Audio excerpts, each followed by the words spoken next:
Report Qaiser Khan. S S P Malir doctor Abdul Khaliq کی زیر صدارت اہم اجلاس۔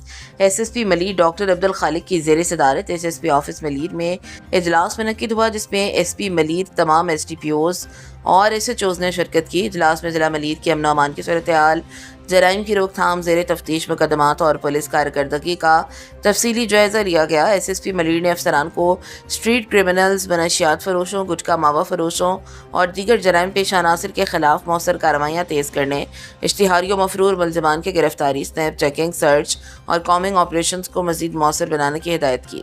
اجلاس میں غیر قانونی طور پر مقیم افغان شہریوں کے خلاف جاری کارروائیوں کا بھی جائزہ لیا گیا، جس پر ایس ایس پی ملیر نے کارروائیوں کو مزید مؤثر اور تیز کرنے کے احکامات جاری کرتے ہوئے کسی بھی قسم کی کوتاہی برداشت نہ کرنے کی ہدایت کی۔ اجلاس کے اختتام پر S S P Malir doctor Abdul Khaliq نے تھانہ 4 لطیف پولیس کے افسران و اہلکاروں کو ڈکیتوں کے خلاف بہادری سے مقابلہ کرنے اور بہترین کارکردگی پر تعریفی سرٹیفکیٹ سے نوازا۔